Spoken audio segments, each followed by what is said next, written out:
Praise the Lord, everyone.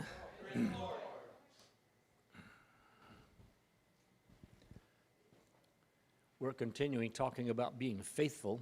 And last week, you guys talked about the three Hebrew children, Meshach, Hatrack, and the billy goat.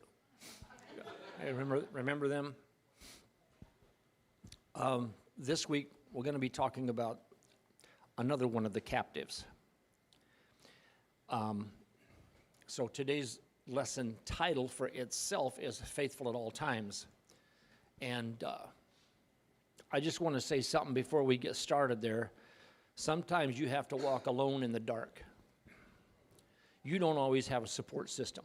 Sometimes it's just you and God. He is your support system. Yeah, it's nice when you have brothers and sisters in the church that you can depend on and somebody to help you and somebody to talk to and everything, but sometimes you just got to talk to God. And another thing, a faith that's been tested is a faith that's trusted. If you've never been through anything, you're not quite sure if you have what it takes. But once you've been through a bunch of stuff and you come through it okay, then it's like, okay. And the next thing that comes at you is like, this too shall pass. Okay, we're going to be reading in the book of Daniel, a 6th chapter. And we're going to start in verse 6. Verse 7. Chapter 6, verse 7.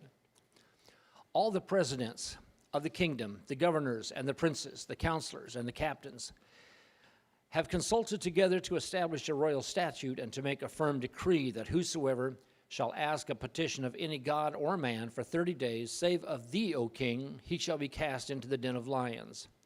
Now, O king, establish the decree and sign the writing that it be not changed according to the law of the Medes and Persians, which altereth not. Wherefore, king, and I'm going to call him Darius, okay? It's actually Dariyavesh, and that's too confusing. So he's just going to have to be Darius today, okay? Wherefore King Darius signed the writing and the decree. Now when Daniel knew that the writing was signed, he went into his house, and his windows being open in his chamber toward Jerusalem, he kneeled upon his knees 3 times a day and prayed and gave thanks before his God, as he did aforetime. Then these men assembled and found Daniel praying and making a supplication before his God. Now, making supplication is asking for things, and this is the thing that was against the law, that they had just passed this temporary thing just to trap Daniel. I think that he possibly was asking that God would restore Judah, that he would restore their homeland, let them go back, and have their own country again. But that in itself would be what would make this illegal. Then they came near and spake before the king concerning the king's decree. Hast thou not signed a decree that every man shall ask a petition, that every man that shall ask a petition of any god or man within 30 days, save of thee, O king, shall be cast into the den of lions? The king answered and said, the thing is true, according to the law of the Medes and Persians, which altereth not. Then answered they and said before the king, that Daniel, which is of the children of the captivity of Judah, regardeth not thee, O king, nor the decree that thou hast signed, but maketh his petition 3 times a day. Then the king, when he heard these words, was sore displeased with himself, and set his heart on Daniel to deliver him. And he labored till the going down of the sun to deliver him. Then these men assembled unto the king, and said unto the king, Know, O king, that the law of the Medes and Persians is that no decree nor statute which the king establisheth may be changed. Then the king commanded, and they brought Daniel, and cast him into the den of lions. Now the king spake and said unto Daniel, Thy God, whom thou servest continually, he will deliver thee. You know, these things still happen today. There was a pastor, Biswas, they called him. He was a Christian pastor. Pastor. He wasn't a pastor. He was a pastor. in northern India, and he'd been actively preaching Jesus to his Hindu neighbors, and a lot of them were converting to Christianity. Anybody remember Brother Cash Nathan when he was here? That's been a long time ago. He was raised Hindu. But one day someone knocked on his door and told him that some men from the temple were calling for him. So he went down to the Hindu temple, and he realized he was about to face a den of different kind of lions in the form of Hindu extremists. So when he got there to the temple, there were 10 Hindus waiting for him. One of them pointed a revolver at his head. That's usually a sign that something bad's going to happen. And then the rest began to beat on him. They punched him and kicked him and shouted at him for tricking their people into changing their religion, their faith to Christianity. Then one of them shouted, "We killed your mentor 1 year ago, now it's your turn." And the pastor who had led him into Christianity had been murdered by unknown people a year earlier. So he goes, "Well, okay, now we know who did it, and this is it, and I'm next." He pretty much knew he was about to give his life for the gospel. But then he remembered the Old Testament story of Daniel, the den of lions, and he said, "God, who saved Daniel from the lion's den, save me." And right after he prayed, one of the attackers started yelling at the other ones to stop. And the kicks and the punches and everything stopped. And they sentenced him to pay a fine and released him. The fine was kind of hefty, but he didn't pay with his life. So he saved him just as he did Daniel. And we'll talk about how some of these things turn out at the end. But God is the same yesterday, today, and forever. The prophet Daniel is maybe one of the most loved figures in the Bible. He was captured and taken to Babylon in the first deportation when Nebuchadnezzar conquered Jerusalem in 605 BC. That was the first round. The second deportation was in 597, and then in 586 BC was the third one. The final siege started in 588. 2 years after that, they finally took over that. If you remember from your Bible reading thing, that was when Jeremiah kept telling him, "Give up, give yourself up, and everything's going to be okay, because you're going to lose the city, you're going to lose your position, you're going to lose everything. Just give up and, save what you can." He wouldn't listen. And so on that third one, when they took over, they brought his children out, murdered them in front of him, and then put out his eyes, and then in chains and back to Babylon. Listen when the man of God tells you to do something, even if you don't like it. Daniel surpassed all the other wise men of Babylon and interpreted 2 of Nebuchadnezzar's dreams, which had really troubled him. One of those dreams was the famed Daniel's image dream, which technically was more like Nebuchadnezzar's dream, or image, Nebuchadnezzar's image. But because of Daniel's wisdom and his intelligence, Nebuchadnezzar promoted Daniel. And right there at the beginning of the chapter, it tells about some of this.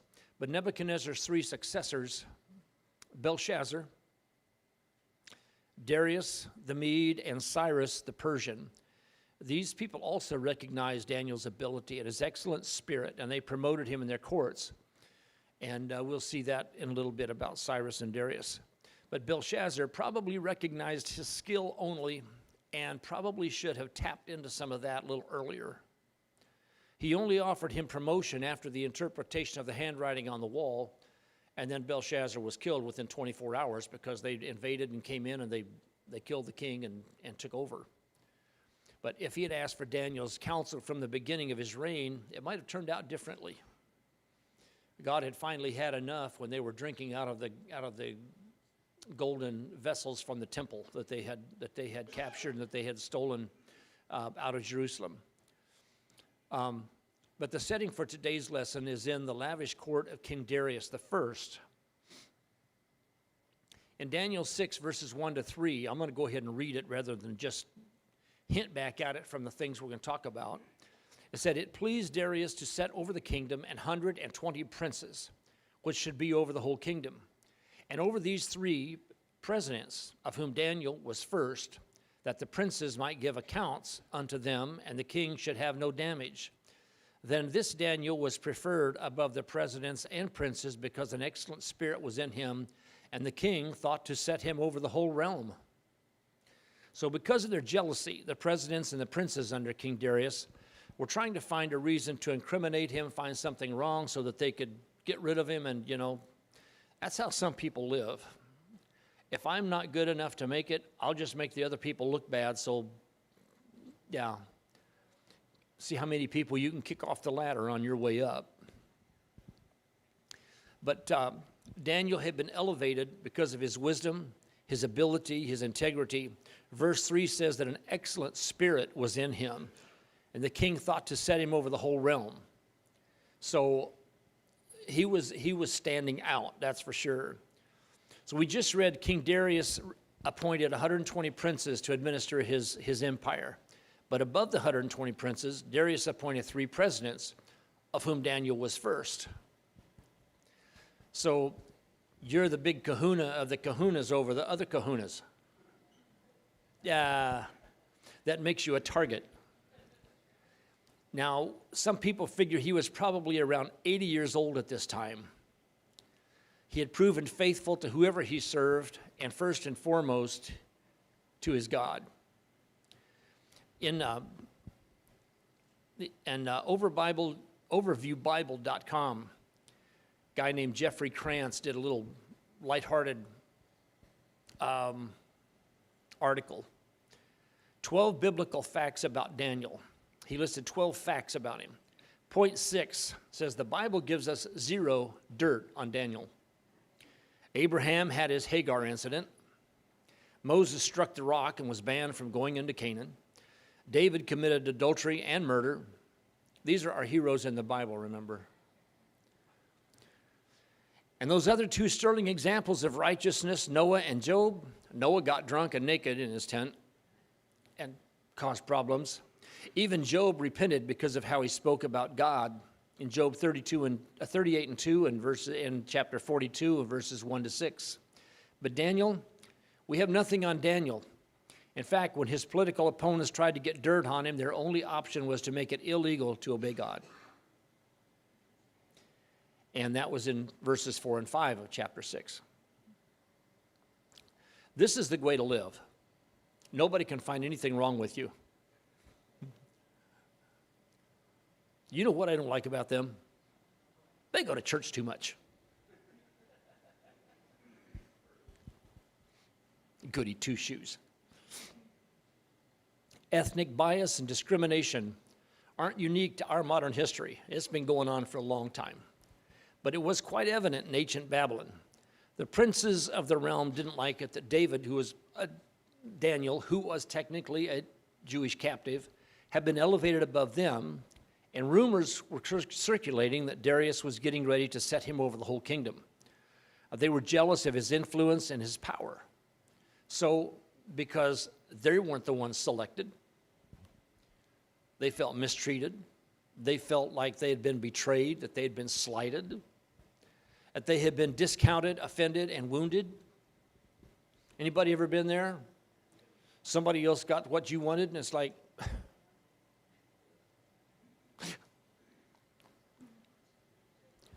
so somehow they had to eliminate Daniel. Watch out for people who are jealous of you. It can turn out ugly. Just make sure that you stay Christian. Yeah. Anybody ever had to work in a bad work situation? Yeah. I've had to. And the funny thing was, I didn't even do anything. I didn't do anything to these people.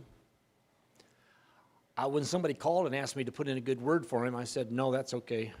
I'm just going to let him reap his consequences of whatever it was that they found him doing. But I found people that were out to get me, they were sent away, they went places. I don't know where they went or what they did. I didn't really care. I just knew that they weren't bothering me anymore. Unfortunately for the princes, Daniel's character and reputation was impeccable. There was nothing they could find wrong. This is the way to live your life. They couldn't find anything wrong with his lifestyle. He was faithful to God. He was loyal to the king. He lived righteously. He lived honorably. He lived a life of honesty and integrity. So finally, they came up with a plan that they felt would bring him down. They went to the king, as we read in our opening text there, in verses 6 and 7. Then these presidents and princes assembled together to the king and said thus unto him, King Darius, live forever. All the presidents of the kingdom, the governors and the princes, the counselors and the captains have consulted together to establish a royal statute and to make a firm decree that whosoever shall ask a petition of any god or man for 30 days, save of thee, O king, he shall be cast into the den of lions. Now that was a lie. Daniel was the big kahuna over all of them, and he wasn't in on that. So maybe we should add all to one of our list of words you should never say. Never say never. Never say always. Never say always. Never say all. And never say none. Because you may be wrong.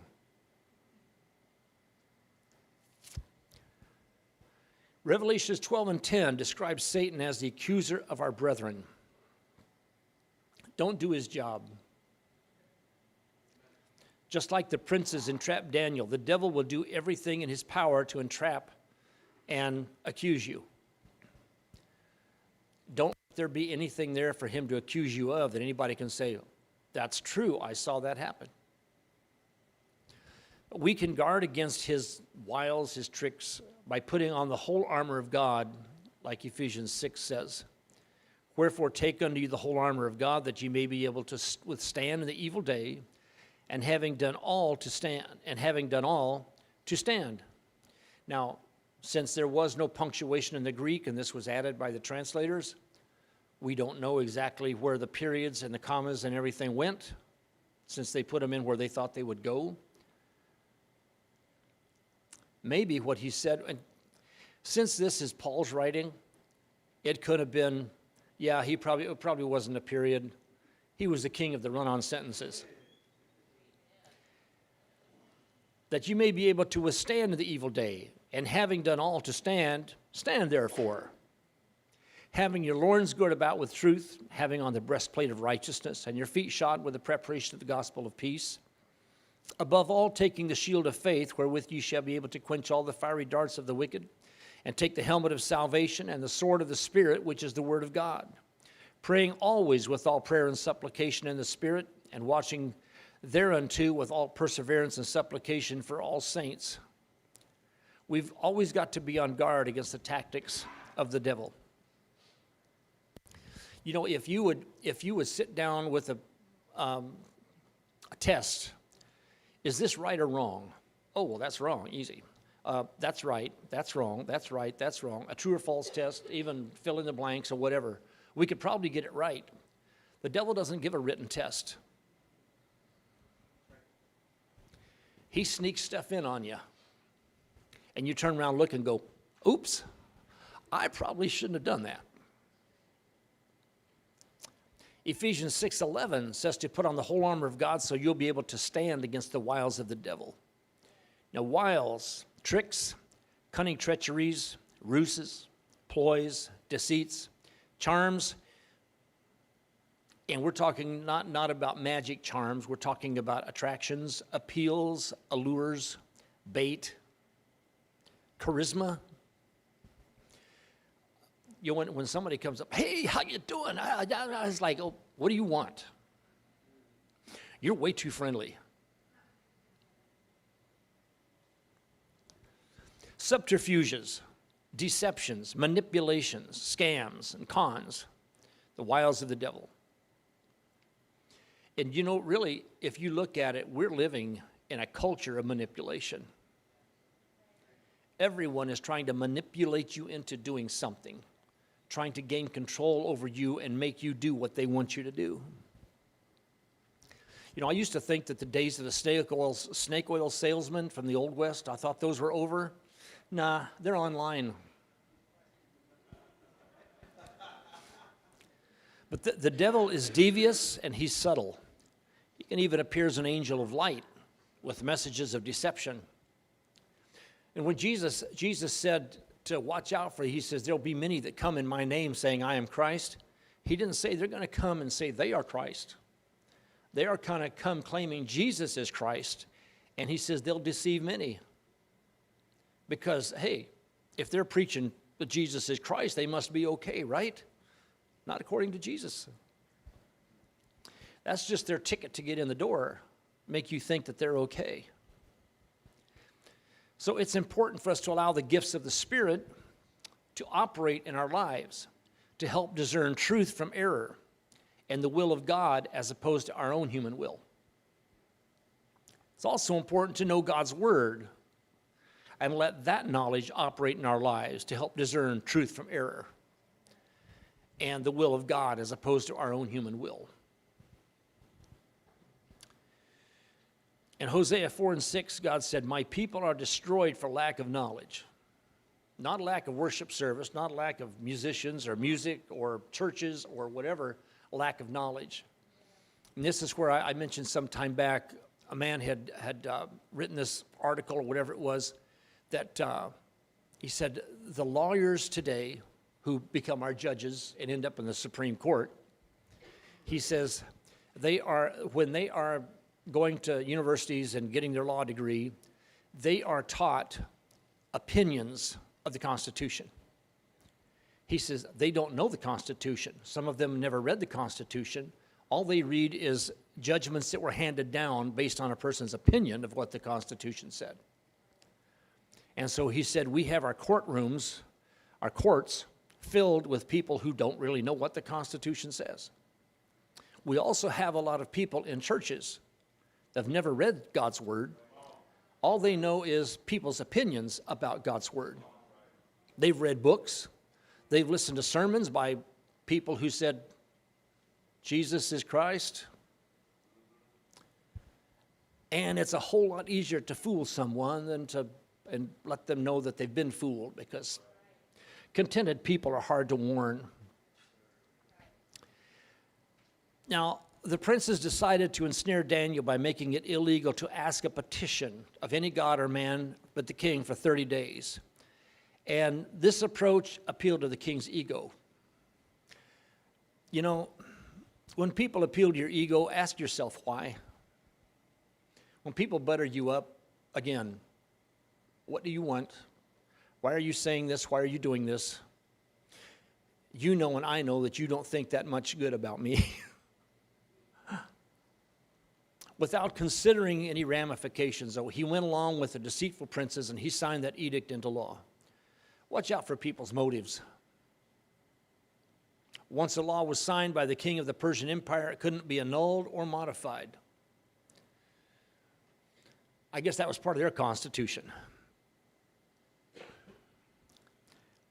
Daniel 6:10, now when Daniel knew that the writing was signed, he went into his house, and his windows being open in his chamber toward Jerusalem, he kneeled upon his knees 3 times a day and prayed and gave thanks before God as he did aforetime.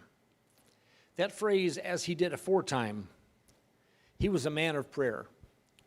That he didn't just start doing this when they made the law. Praying was something he had been doing 3 times a day for a long time. It wasn't just a habit, it was part of his spiritual DNA. And I'll throw this in there if you want to write it down. If you only pray when you have a problem, you have a problem.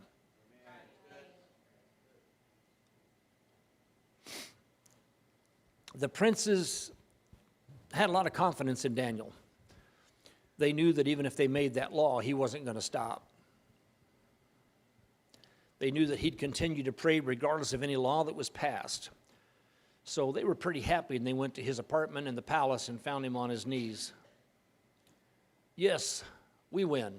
We get rid of this guy now, and one of us will be the big kahuna. And somebody else will be moved into another president's slot, and we all get to move around and improve ourselves. Watch out for the sin of self-improvement.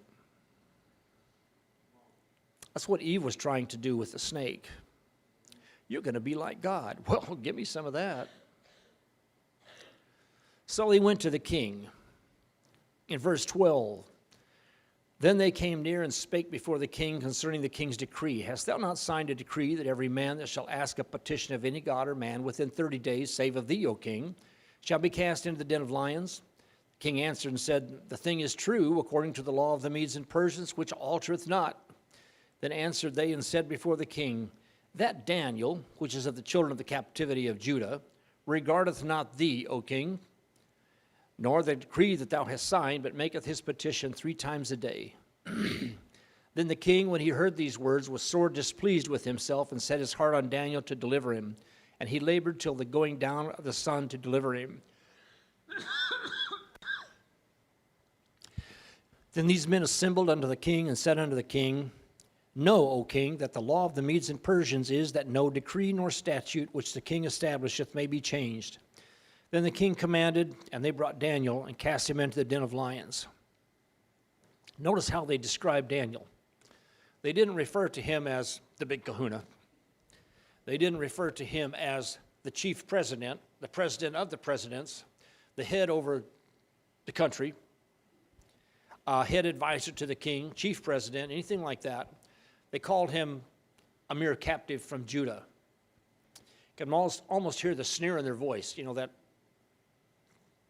one of those Jewish captives. King Darius was distraught. He'd been duped, and he knew it. Possibly he had known that they were jealous. I don't know. But has anybody ever had an oh no moment when you've done something and go, oh? Usually after a car accident or, something. Oops, oh man, I wish I hadn't done that. I wish I could turn the clock back about a minute and do something different. So the king tried desperately until sundown to come up with a plan to get Daniel released, but he couldn't find a way out. So he had no choice but to follow the law that he had signed. Daniel was cast into the den of lions. The Bible doesn't tell us what Daniel did in the lion's den, but it certainly would have been an excellent time and place to pray. Been praying 3 times a day. Wouldn't hurt to pray 4 times today. Because of his long-standing habit of prayer, you can pretty much easily believe that he prayed. I mean, if he prayed while everything was going well, why not pray when everything's falling apart?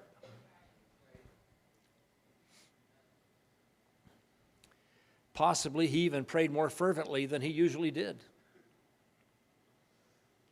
I think most of us would. Daniel was a righteous man. His reputation before God and his fellow man was untarnished. He was steadfast in faith, and he had the utmost confidence in God. But being human, he possibly was filled with fear when they were taking him to the lion's den. Say, well, okay, I'm going, we'll see what happens. Now, he may have felt like the 3 Hebrew children did. Remember? Meshach, Shadrach, and Abednego. God can deliver me, but whether he does or not doesn't change my decision to serve God like he wants me to. But regardless of his fears, he set an example of faithfulness. He didn't backtrack. He didn't, I apologize, give me one more chance or anything else. It was like, okay, that's the law you passed. Okay, that's the way it goes. Just like the 3 Hebrew children did with Nebuchadnezzar. We're not changing anything. Regardless of his fears, this is the way things are going to be. Instead of hiding and praying, Daniel had opened his window, prayed just like he always did. Now, I don't know if they had glass in their windows back then. I didn't check that one out. But whatever it was, it could be that he just didn't want anything between him and God when he was praying. So, after spending a sleepless night, the king rushed to the lion's den early the next morning, and he cries out to Daniel, said, O Daniel, servant of the living God, is thy God, whom thou servest continually, able to deliver thee from the lions? Now, the night before, he was saying, God will deliver you. Tonight, in the morning, it's like, was he able to do that? And Daniel replied, my God hath sent his angel and hath shut the lions' mouths, that they have not hurt me. For as much as before him innocency was found in me, and also before thee, O king, have I done no hurt. Letting him know my prayer to God was not a slight to you or anything. God comes first, and you come second. But God did more than just shut the lions' mouths. He pretty much changed their nature. Anybody ever been to a zoo and seen how big a lion is? I mean, a little cat in your house can tear up your hand pretty bad. A lion, they can tear up your whole body pretty bad. So even though he shut their mouths, they could have mauled him to death with their mouth closed. But he changed their nature, and they just kind of, hey, look, we got company tonight. Even with their mouths miraculously closed, Daniel could have been in a lot of trouble. But he was left unhurt. Now, some artists have depicted the scene with Daniel kneeling in prayer, surrounded by several lions kind of laying there. Don't know how it went. Whatever the scene, God had intervened, a miraculous intervention to get people's attention. I'm not much of a rapper, but my brother Isaiah could probably do a better job of that. I don't know, you could have your own opinion of how he spent the night. But Darius was enraged that Daniel had to be thrown to the lion's den. He was a bit ticked that they had tricked him like this. He realized the deceitful treachery of the other officials. So as Daniel was released from the den, the king called for his accusers. Not just the accusers, but their wives and their children were all thrown into the lion's den. You know, sometimes your poor decisions and choices have catastrophic consequences that affect not only you, but other people you love, friends and family, whatever. But God released the lions' mouths. In Daniel 6:24 says, the lions had the mastery of them and break all their bones in pieces or ever they came at the bottom of the den. It wasn't that they weren't hungry the night before.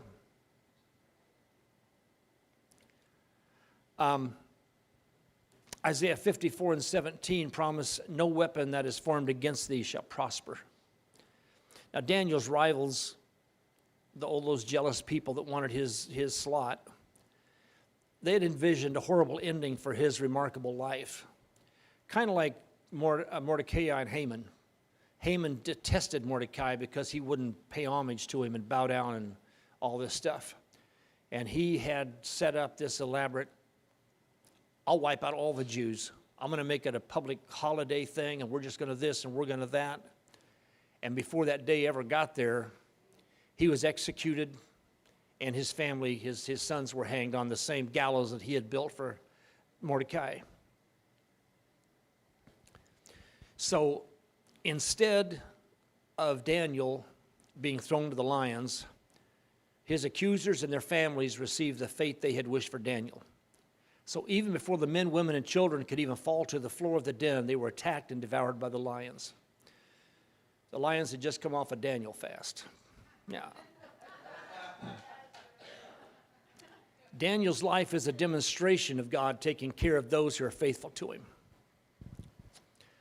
His miraculous deliverance and dedication to God influenced the entire empire. Because you go down to verses 25 to 28, it says, then King Darius wrote unto all people, nations, and languages that dwell in all the earth, peace be multiplied unto you. I make a decree that in every dominion of my kingdom men tremble and fear before the God of Daniel, for he is the living God, and steadfast forever, and his kingdom that which shall not be destroyed, and his dominion shall be even unto the end. He delivereth and rescueth, and he worketh signs and wonders in heaven and in earth, who hath delivered Daniel from the power of the lions. So this Daniel prospered in the reign of Darius and in the reign of Cyrus the Persian. Anybody here ever been taken care of during difficult situations? Some of us probably don't even know some of the things that God has protected us from.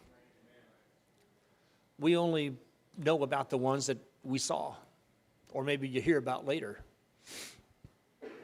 Now, it's difficult to know what Daniel thought as he and his friends were being forced to leave Judah and enter captivity in Babylon. He was probably filled with a bit of uncertainty and dread. I mean, you're led captive.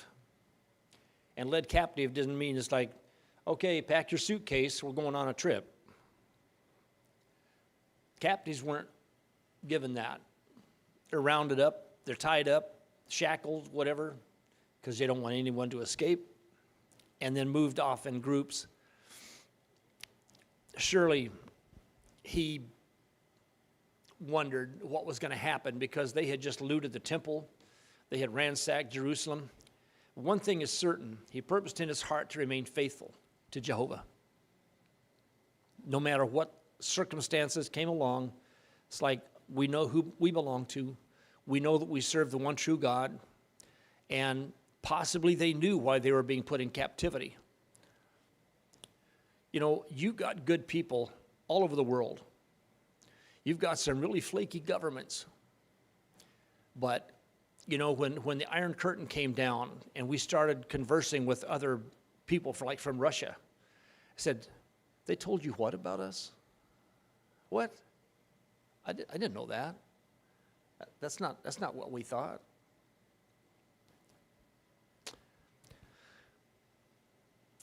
But by Daniel's faithfulness throughout his life, God honored and elevated him to a place of prominence and power, just like he did with Joseph. But because of this, Daniel influenced the world and brought glory to the one true and living God. So the life of Daniel stands as a monument to faithfulness throughout life with its ups and downs. Now, just because God is in control of our lives doesn't mean that nothing is ever going to happen to us. We can't all live in a place where it's 72 degrees, 24/7, 365 days a year. No rain, not too hot, not too cold. Everything's just perfect. Yeah, you better go back to the womb if that's what you want. But he honored God, and God honored him. And he'll do the same for us if we'll be resolute in faith and stand strong and firm throughout the trials of life. Now, that being said, let me talk about some more people of faith. I still have 12 minutes. I don't think I'll take quite that long. Hebrews 11th chapter. Anybody knows what that's called? The Hall of Faith, I think it is. Mentions by name Abel, Enoch, Noah, and all of these is by faith, by faith, by faith. By faith, Abraham, and he mentions him more than once. By faith, Sarah, Isaac, Jacob, Joseph, Moses. And then by faith, they, referring to the children of Israel, the Israelites coming out of Egypt, says they passed through the Red Sea as by dry land, which the Egyptians, assaying to do, were drowned. By faith, the walls of Jericho fell down after they were compassed about 7 days. Then he goes on to list Rahab.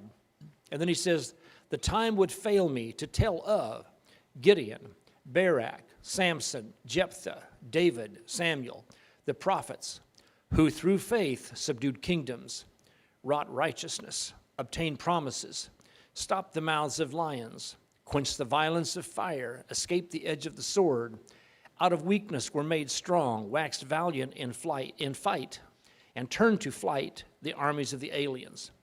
Women received their dead raised to life again. And now I looked this up because I'm going, hey, wait a minute, that's not an and, that's a but.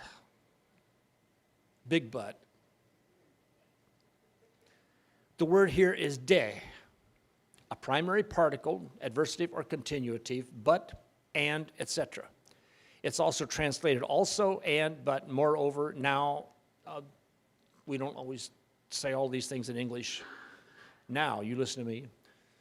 But you have all these great positives, but not everyone escaped unscathed. Because he goes on to say then, others were tortured, not accepting deliverance, that they might obtain a better resurrection. Others had trial of cruel mockings and scourgings. That's a good old-fashioned whooping there, with a whip.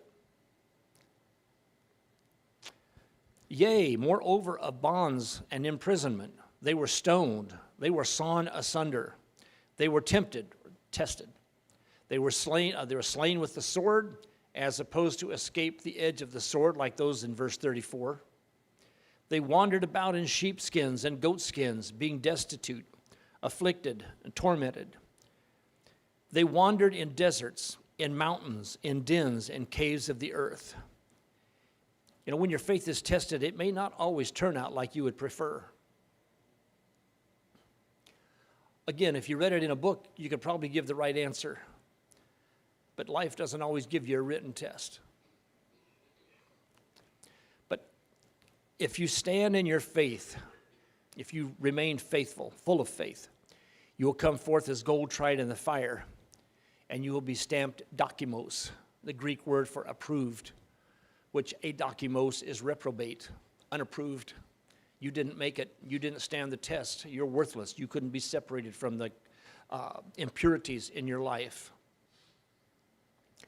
And you'll be stamped approved by God. It doesn't matter what anybody else thinks. There's no greater joy than to stand before God, upright, pure, clean, holy, righteous, and blameless in His sight. And that is what's going to happen if we remain faithful to Him. 8 minutes early, 11:05 worship service.